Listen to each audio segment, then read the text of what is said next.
Click the link in the description below to receive our free Building Mental Muscle newsletter, and for a limited time get these 10 classic best-selling Law of Attraction books for free. We hope you enjoy this presentation. If so, please click the like button and click the subscribe button below to receive notification when we release new recordings. Richard Hargraves presents The Art of Dying by Neville Goddard. First published, 1959. This audio edition recorded 2023. Digitally narrated using the voice of Jeff Masters for buildingmentalmuscle.com. Copyright 2023 Iron Power Publishing. All rights reserved. The Art of Dying by Neville Goddard. If you are with us for the first time, this is what we believe and teach here. We firmly believe that you, the individual, can realize your every dream, and the reason is that God and man are one. We believe that the difference is not in the mentality with which we operate, but only in the degrees of intensity of the operant power itself, and that we call human imagination. Keats said, "You can take any one great and spiritual passage, and it will serve as a starting point to lead you to the 32 palaces." John Keats. Take this simple one in Paul's letters to the Corinthians, "I die daily." Paul, Corinthians. Or Blake's statement in his letter to Crabb Robinson, "Death is the best thing in life." There is nothing in life like death, but people take such a long time in dying. At least, their neighbors never see them rise from the grave. William Blake. If you understood Blake, you would not think of death as the world thinks of death, but you would see that no one can grow without outgrowing. But man is not willing to outgrow, yet he wants other things than those he has. But if you remain in one state, you will forever have to suffer the consequences of not being in another state. If I remain in the state of poverty, I must suffer the consequences of not being in the state of wealth. So, I must learn the art of dying. Paul says, "I die daily." Blake says, "People take such a long time in dying." Man does not outgrow his state of ill health, or his old job, or his environment. We must learn the art of dying, and this week is the great death, and we are told that God dies that man may live. We say that the imagination of God and man are one, no matter how far it goes. Universes are created and sustained by the same power that sustains our environment. We say the power is the same, but we recognize a vast difference between the power that sustains the universe and that which sustains an environment. The difference is only in the degree of intensity of the center of imagining. So, if we increase the intensity in the center of imagining, we will create greater and greater things. So, I see my dream, and I must learn to die to what I am in order to live to what I want to be. Now, this is the mystical meaning of a death in the Bible, the death of Moses, a story familiar to all of us. We are told that Moses comes out of the land of Moab, Deuteronomy 34, and then scales the mountain of Nebo, goes to Pisgah, sees Gilead, and finally he looks into the promised land of Jericho. But the Lord tells him, "I will let you see the land, but you cannot go into it." Then Moses dies. The present state cannot be carried into the new, it has to die as a consequence of the new made alive. But his eye was not dim, and his natural force was not abated. And no one knows his burial place. First, remember that all the characters of the Bible take place in the mind of man. I am Moses, you are Moses. It means to lift up or to draw out of. We are told in the very beginning of the story that he was pulled from the bulrushes. The word Moses, in Hebrew Moshe, spelled backwards in the ancient Hebrew, means the name, Hashem, or I am. So, I am drawing out of my own being, or the I am. Moses comes from Moab. This comes from two Hebrew words meaning mother-father, or womb. Then he scales the Mount of Nebo, which means to prophesy, or which represents the subjective state I long for. I will prophesy for you, or you for another. You single out a person's longing. If he longs for something, it means that he does not have it, else there could be no longing. But Moses climbs Nebo, that is, he participates in seeing the state longed for. I single out something that implies I am the man I want to be. I scale the mountain. Then comes Pisgah, which means to contemplate. I contemplate what I want to be. Then he sees Jericho, which means a fragrant odor. I will contemplate the desired state until I get the feeling or reaction that satisfies. I have not only scaled Nebo, but I have reached Pisgah and looked into Jericho. I am filled with the emotion that implies the act is completed. Then there is Gilead, which means hills of witnesses. Then I, as Moses, die. I cannot go into the promised land, and no one can find where I am buried. What does it mean? If I am poverty-ridden and frightened, and then you meet me, and see me as free as a bird and happy, then I am not the man you knew who was frightened. Then where is that other man buried? For Moses is the power in man to draw out of himself anything in this world he desires, and to so enact the drama that he dies to what he was, that he may live to what he is enacting.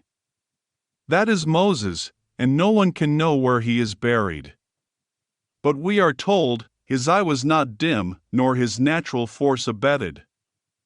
That is, when I die, that is when I enact the drama.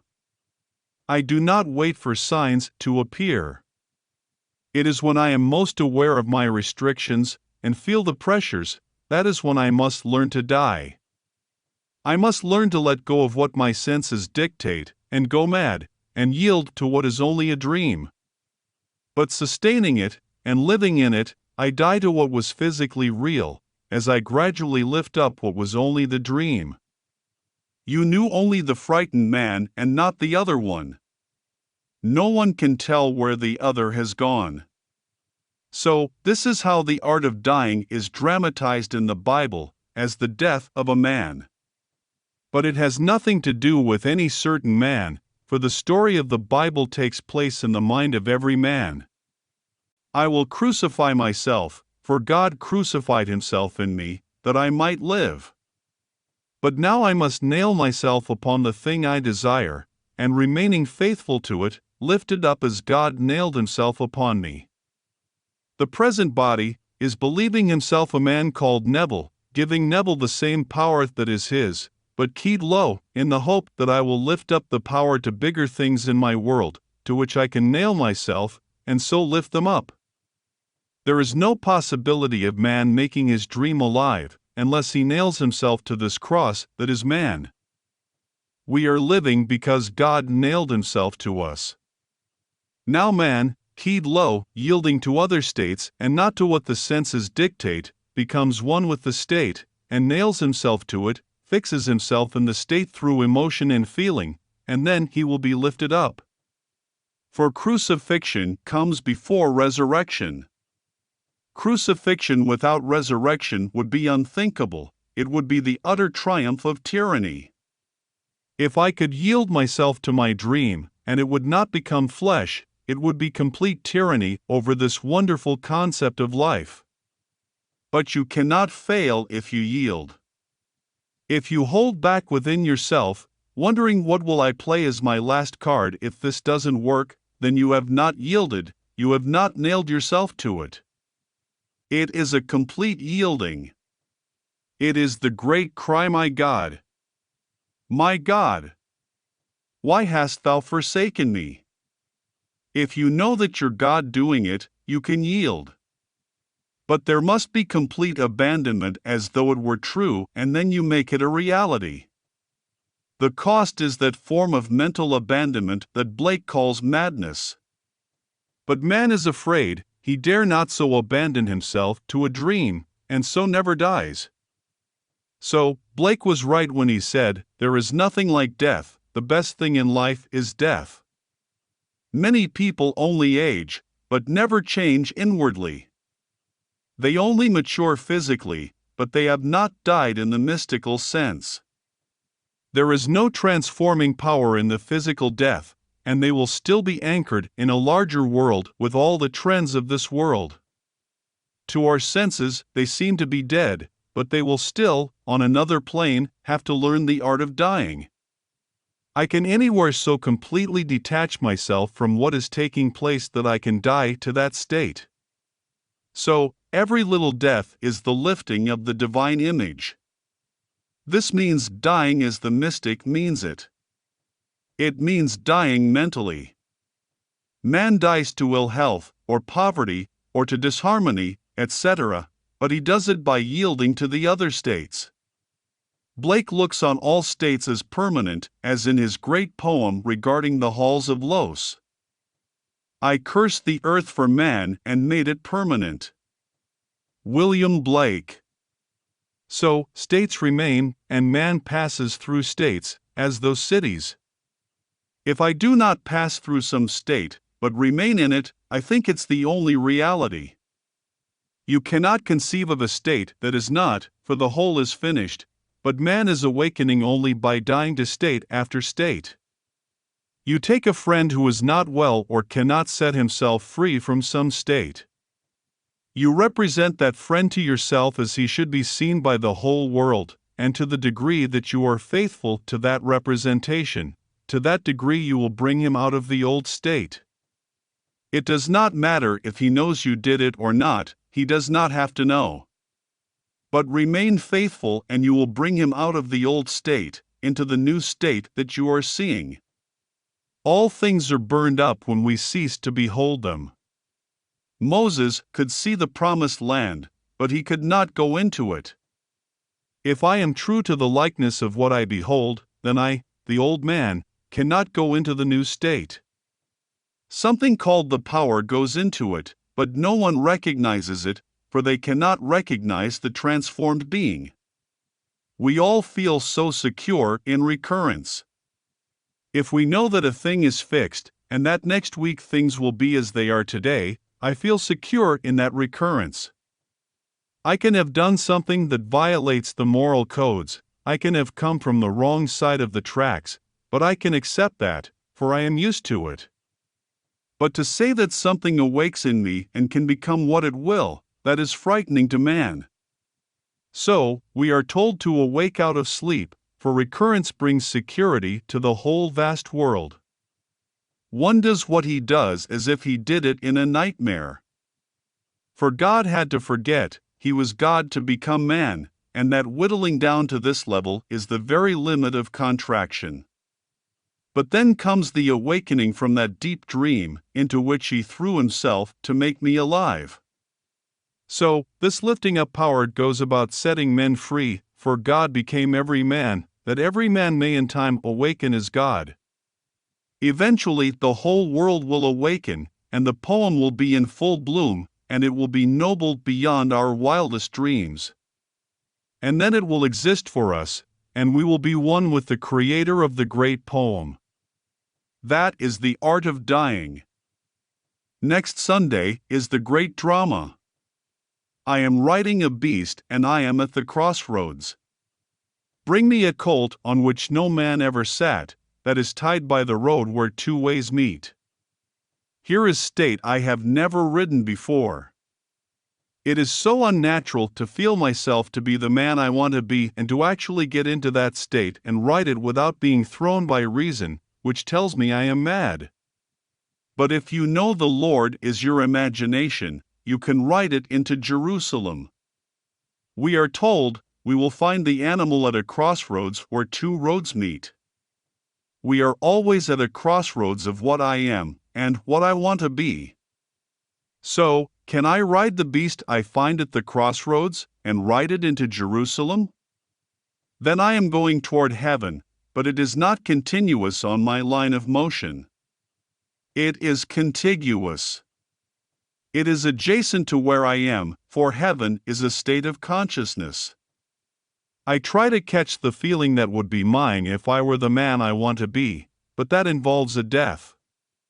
I must abandon myself to my dream as if it were true, and living in it, I lift it up and make it real.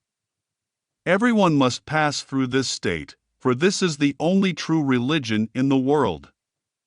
Religion, like charity, begins at home, with oneself.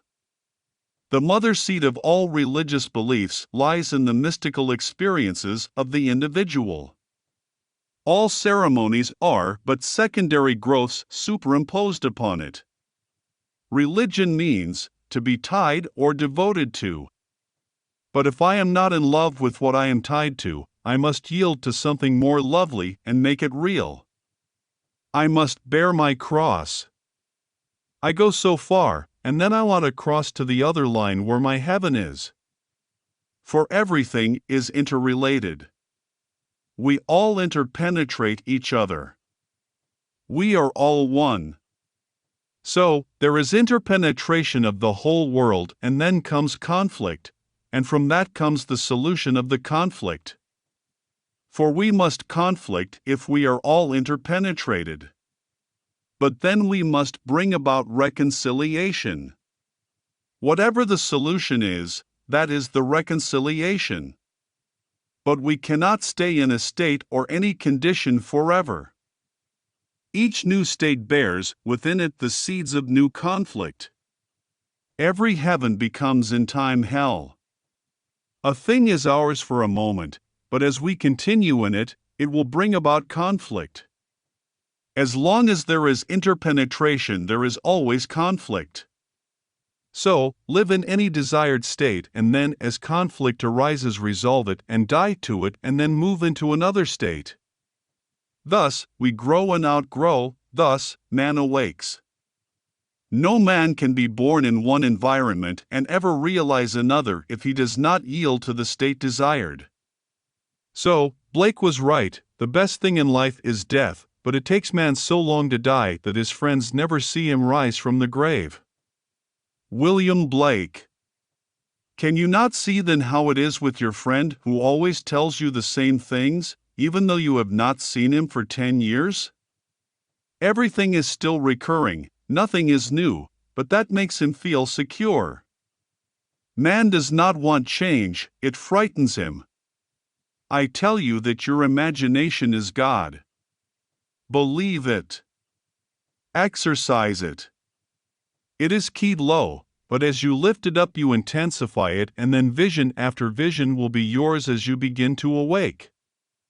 Do not think you are greedy because you are demanding things or the changing of things.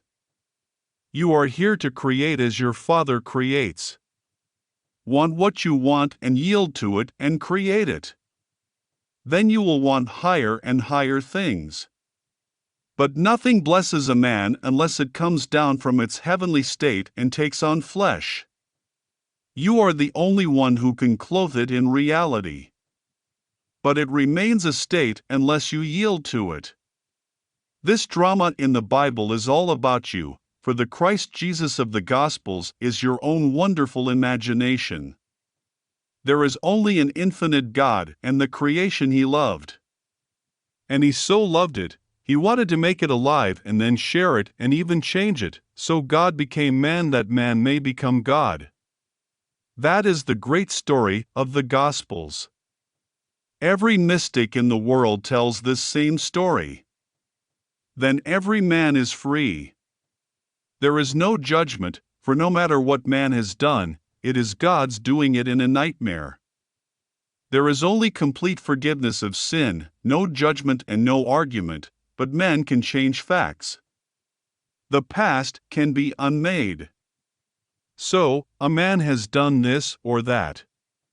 Use your strange imagination and turn the great will backward until Troy unburns. It means to revise. I know a lady who burned her hand and then unburned it. She poured boiling water on her hand. She lay on the couch and tried to undo mentally what had been done. It was difficult because of the pain, but she kept trying. She redid the scene and poured the boiling water on the tea and brewed it, and then she drank the tea. She did it over and over, and finally in the act of thus making the tea she fell asleep. When she awoke some hours later, there was no trace of the burn. She wrote, "You would have thought I should go right to the hospital, but now there is not even a sign of the burn. Now let us go into the silence." End of lecture. If you enjoyed listening to this recording, please click the like button and click the subscribe button below to receive notification when we release new recordings. Click the link in the description below to receive our free Building Mental Muscle newsletter, and for a limited time get these 10 classic best-selling Law of Attraction books for free.